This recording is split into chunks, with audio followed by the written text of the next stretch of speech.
Hello everyone, welcome to my channel Middleware Technologies. Today we'll be looking at how we can build and deploy an event-driven application using Knative. So this is the high-level things that we are going to cover. So in this video, we'll be looking at what is Knative eventing and what is the high-level architecture that we are going to implement in this video.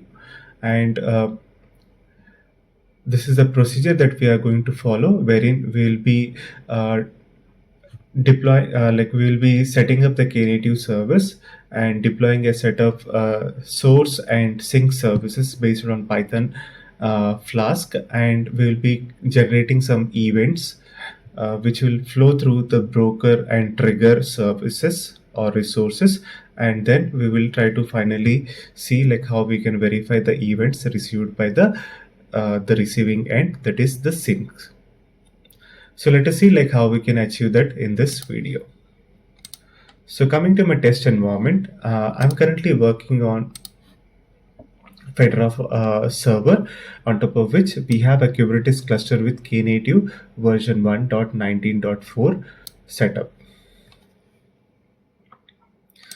So first, let us try to understand what is Knative eventing. So Knative eventing is basically a feature that is provided by the Knative infrastructure. It basically is a set of APIs within the Knative project that enables the creation of event-driven architectures with applications running on Kubernetes. So it provides the whole infrastructure that is needed to route events from various sources to different sinks in a loosely coupled manner. So basically, Knative provides two important features. One is servicing, the other one is eventing. So servicing is basically wherein it provides the set of infrastructure in order to deploy a service. Like whenever you deploy a service, you have a set of deployments, services that gets created automatically for you. And in a similar fashion, like when you are uh, deploying an event-based application, it provides it with us with the resources that are needed in order to route the events from source wherein the events are getting generated to the respective sink or the consumers where it is supposed to be consumed. So Knative eventing uses standard HTTP post requests to send and receive events between event producers and sinks. So these events conform to cloud event specifications, which enables creating, parsing, sending, and receiving events in any programming languages. So Knative eventing uses HTTP post in order to generate its events, and these events basically conform or follow the cloud event specifications, which we have seen in our last video, wherein like we have seen like how we can use leverage the cloud event specification in Python application to generate events that are following that standard.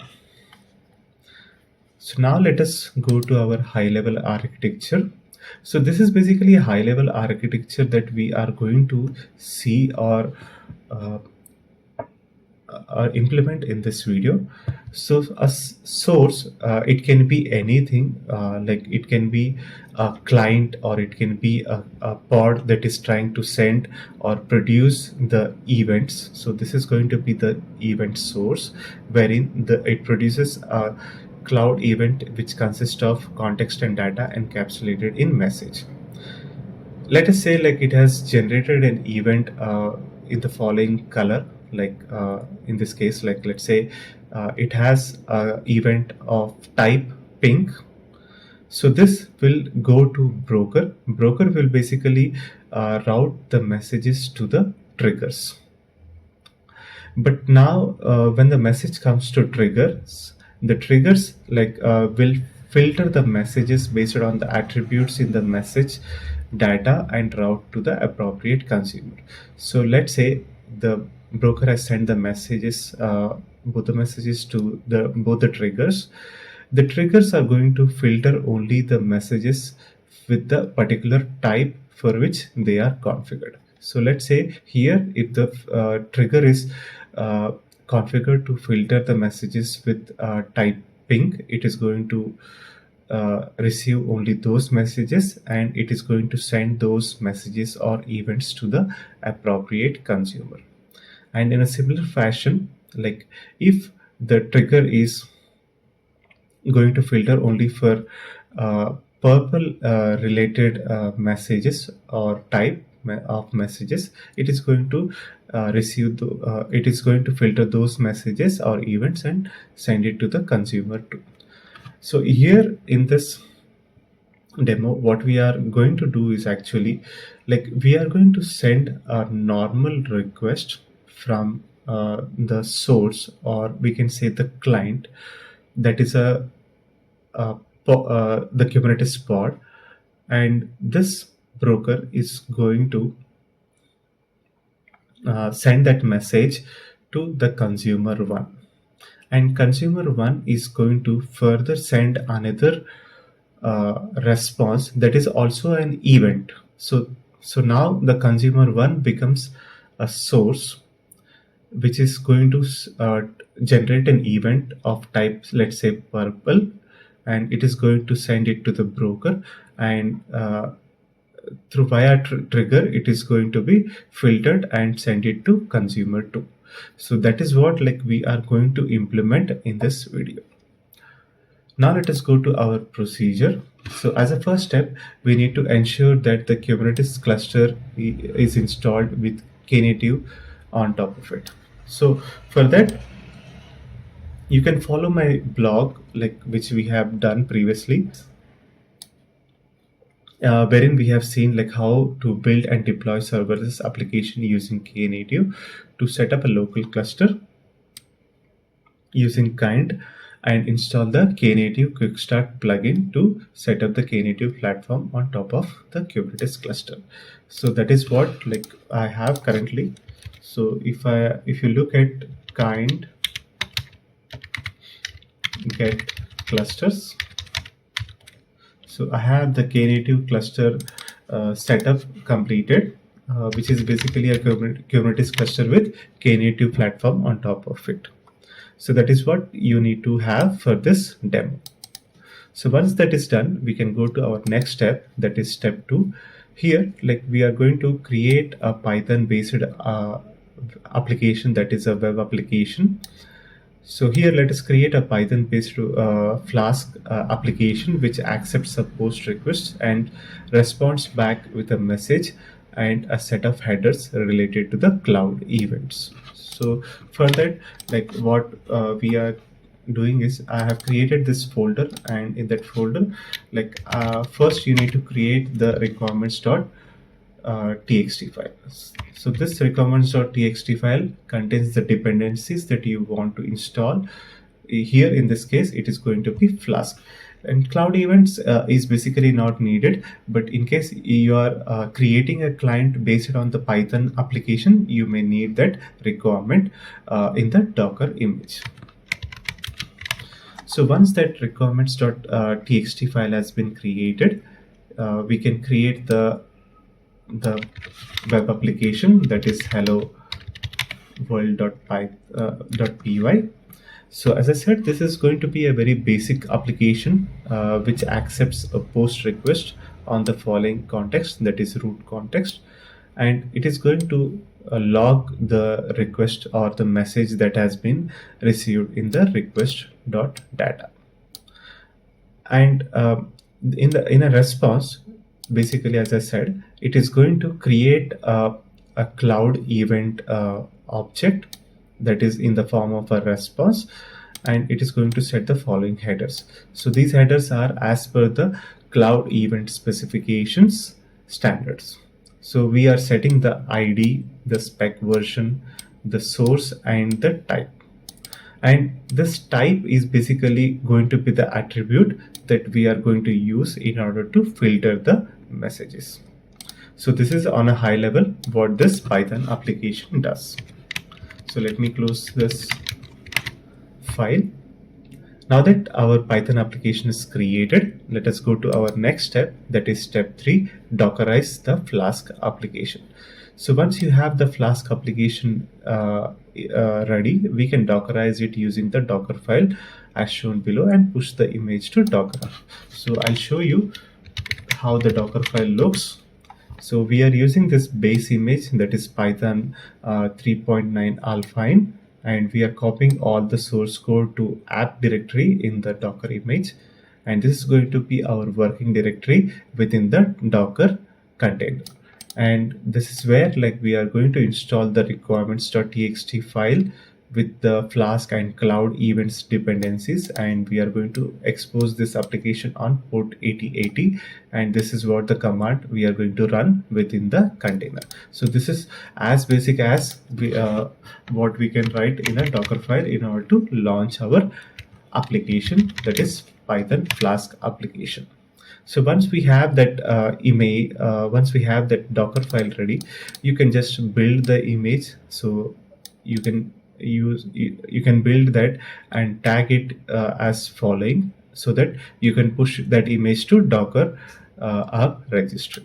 So once the image is prepared, you can just push that image to your Docker Hub registry. For that, you need to ensure that you are already logged into the docker.io registry from your shell, and it is configured to authenticate with your Docker Hub repository.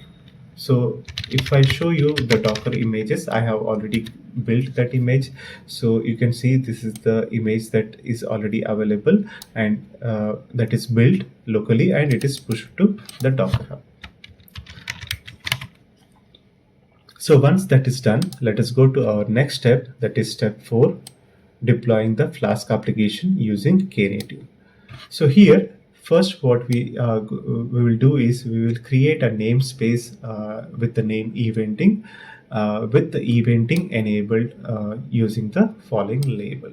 So let's try to create this namespace. So here is the file that I already created, which will create the following namespace with the label, that is injection eventing.knative.dev injection enabled. So let us apply this namespace. So it has created our eventing namespace. Now let us create a service.yaml file to deploy the Python application as a service into the knative cluster. So once the service is created, we can apply it to the knative cluster. So first what we will do is we will create a service.yaml file. So let me show you the command what we are running. So here we are creating a service named hello Python from the image that we have just pushed, and our target is going to be the directory wherein that service.yaml file is going to be created, and we want the service to be created in the eventing namespace. So this is what is going to create our service.yaml file. So once that is done, you will see that service.yaml file is created, and it is going to be created in the namespace eventing, and this is going to be the image of our service, and that is what the basic service looks like.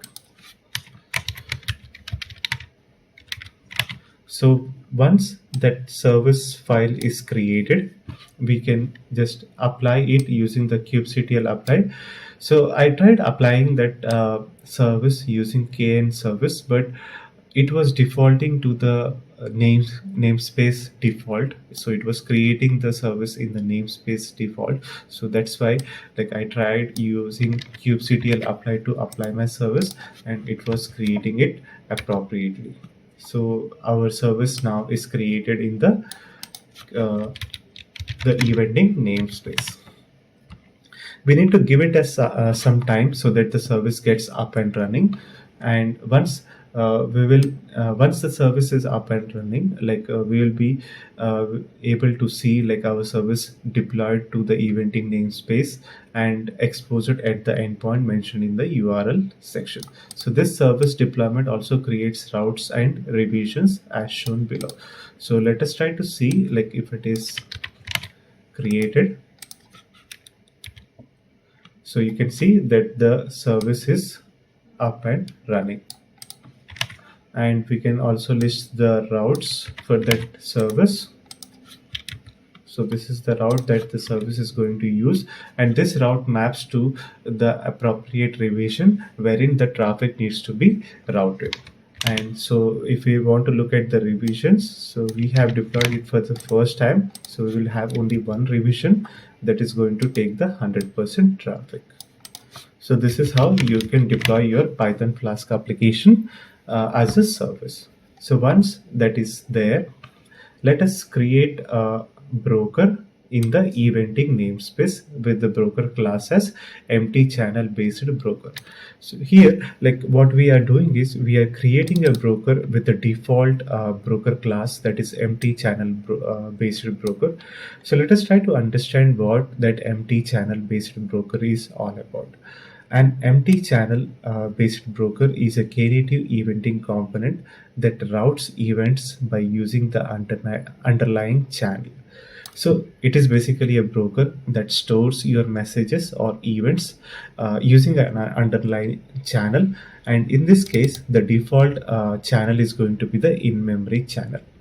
And in in-memory channel implementation for this broker, this empty channel broker with in-memory channel provides a basic non-durable event routing mechanism, making it suitable for local development and testing, but not recommended for production due to lack of persistence and message recovery capabilities. So what exactly will happen when we use this broker along with the default channel is whatever messages we are going to send to that broker, it is not going to persist those messages. And if there are no subscribers or there are no consumers for that messages in that store or in that channel through which the messages are getting routed, they will be lost. So that is what the basic empty channel based broker with the in-memory channel is going to provide us with the service. So it is going to be at most once feature at most once it is going to be delivering the message. That is a service that we are going to receive. Now that we have understood what that broker is and the in-memory channel is, let us now try to create that broker. So here so here is this command, like wherein we will be creating kn broker create. This is going to be our broker name within the namespace eventing, and the class or the type of broker that we want to create is empty channel based broker. So let me create this one. So the broker has been created successfully.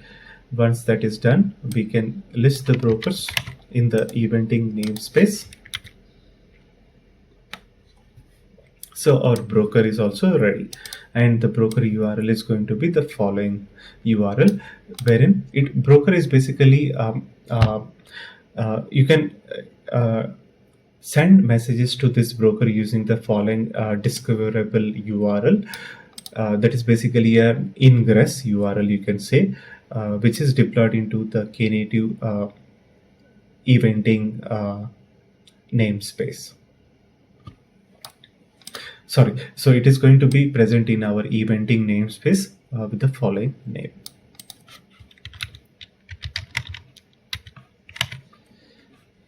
And the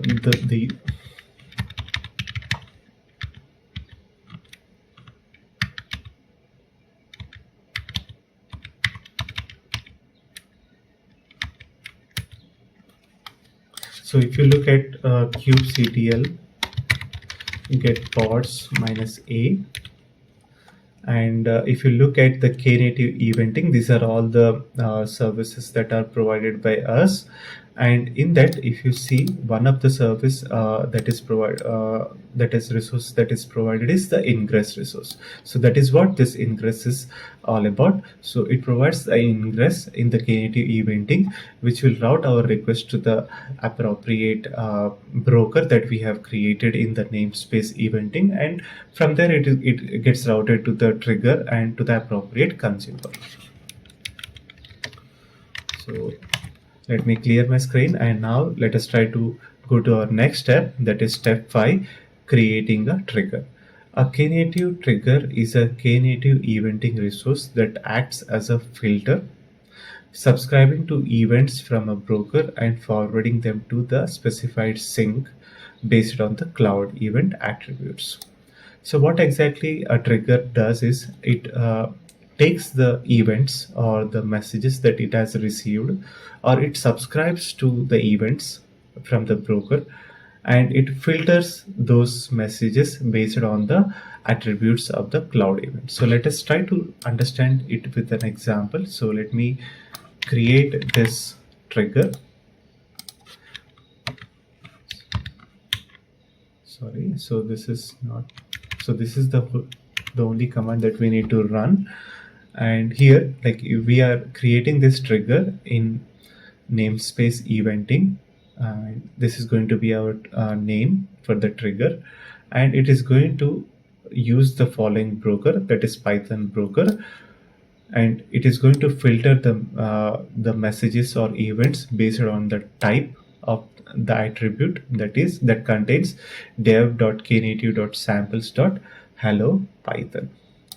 So whenever it receives an event with that filter, that attribute, it is going to send that message automatically to the hello Python service. So that is going to be our consumer in this case.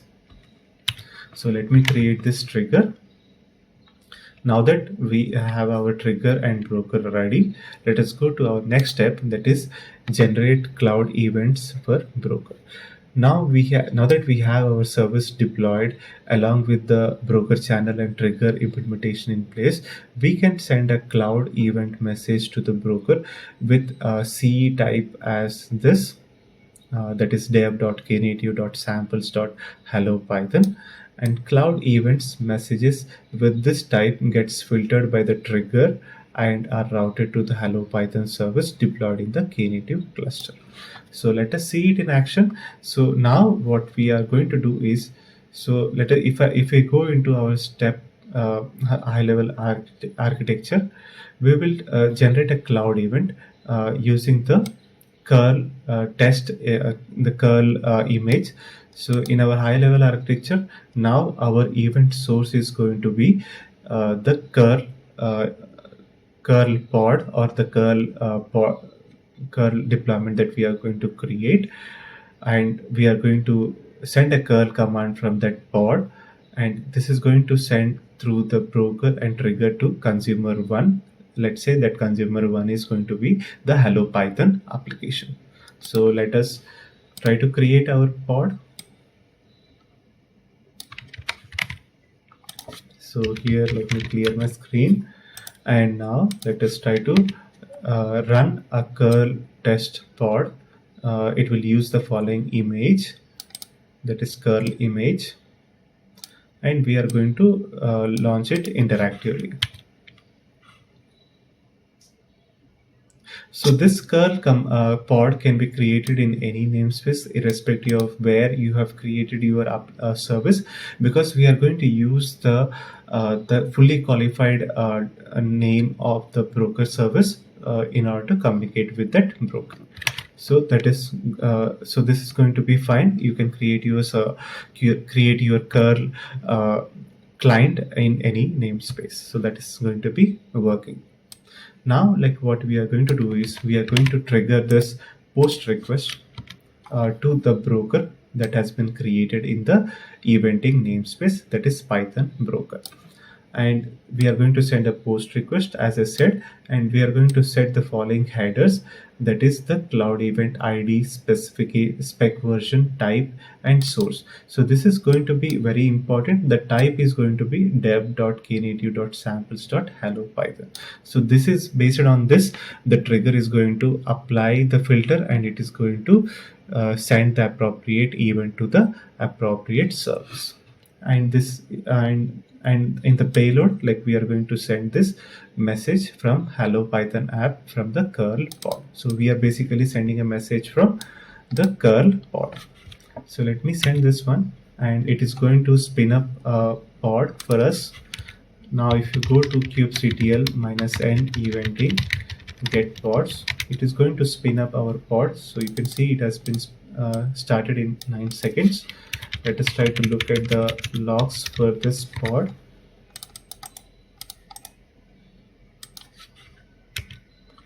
So here you can see it has received our payload message, the message for hello python app from the curl pod. Now what we have seen is we have sent a message from the curl pod that is acting as a producer, or the source of our message, and we have received that message from that gets routed from the broker to the trigger, appropriate trigger, and to the consumer, that is hello python service. Once that is done, so in the step 7, we can verify the cloud events on the Flask application side, that we have already done it. So you can just send a couple of messages over here. So sorry, let me send that message again.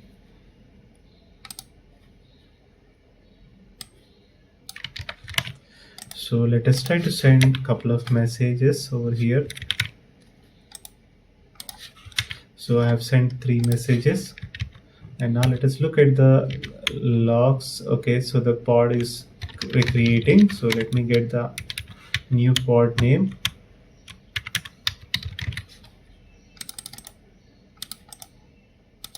So this has created the other pod, and it has received the other 2 messages.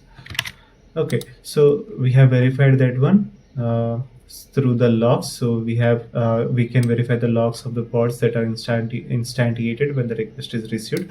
This application further sends a response, but currently we do not have a subscriber or the consumer ready to receive those messages. So those messages gets lost in the default implementation. So what happens is, so in our Python application that we have created initially, so if you go to our Python application, so once we log the message that we have received in the request, so this is going to be the message that we are going to log. We are creating a response, and we are sending that response back to our client.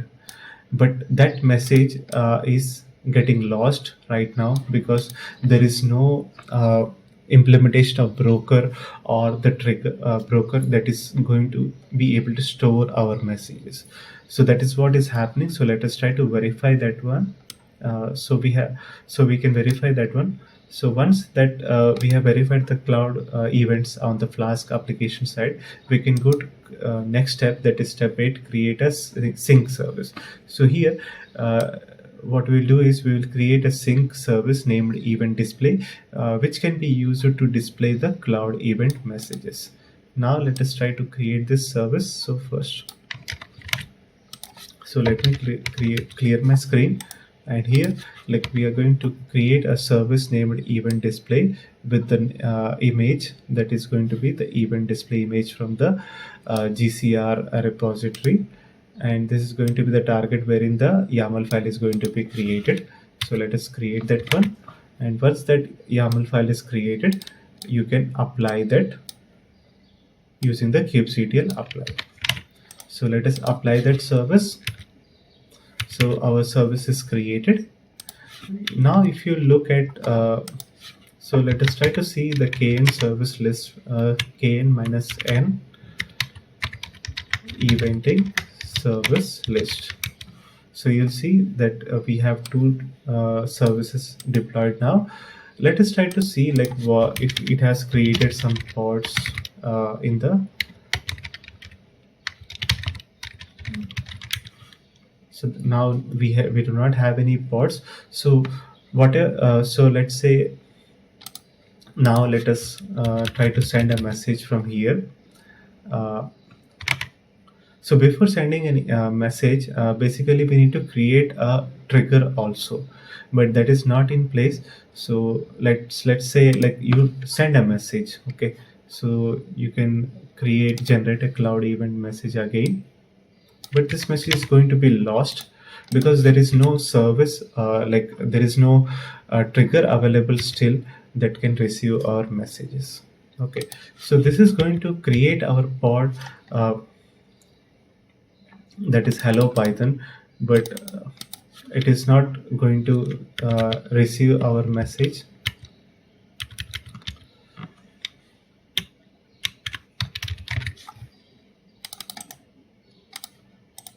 So I'm not sure we will be able to see, so we're not able to see those logs. Okay, so what we'll do is now, before sending a message, what we will do is we will create a trigger. So let us create a trigger in the eventing namespace. No, this is already create. Yeah, so this is what we need to create for the event display. So let me fill this session, the curl session, and now let us try to create a trigger named event display, which will use the existing broker, that is Python broker, in order to route the messages to the appropriate trigger. And this trigger is going to filter based on the type dev.knative.samples.high from knative. Okay, so if you look at the application that we have created, in the response, like we are setting the header type as dev.knative.samples.high from knative. So this is the filter attribute that is going to be used by the filter, that is a trigger to filter the messages, and based on that it is going to like get only the messages with that type, and it is going to send it to the service. And in this case, the sync or the service is going to be the event display. So it is going to send that message to the event display uh, service. So let us create this one, and let us try to. So now our trigger is created. So if we go to the high level architecture, so we are now converting, we are now like we have, let's say this consumer one, that is hello python, has sent a response back that is now going to be acting as our event source, and that event is going to be sent through route through broker, and it is going to route through to the trigger, that is event display trigger, and it is going to be consumed by the consumer to our service, that is event display service. So now we have our trigger has been created. So now we can go to our next step, that is step 10, verify events received by the event display pod. So now what we will do is we will try to send a set of events using the curl pod as done in step 5. So for that, what we need to do is we need to launch our curl command, curl pod. So let us launch that pod, and here we will see like what pods are getting created. Right now we do not have any pods, so let's try to trigger our messages. So for that, like we will go to step 5 and trigger our messages. So let's trigger our first message. So it is sent. Now if you go to the pods, so it has created 2 pods. Let us try to look at the logs for both of them. So let us train the logs for hello pod first. So it has received our message, and now let me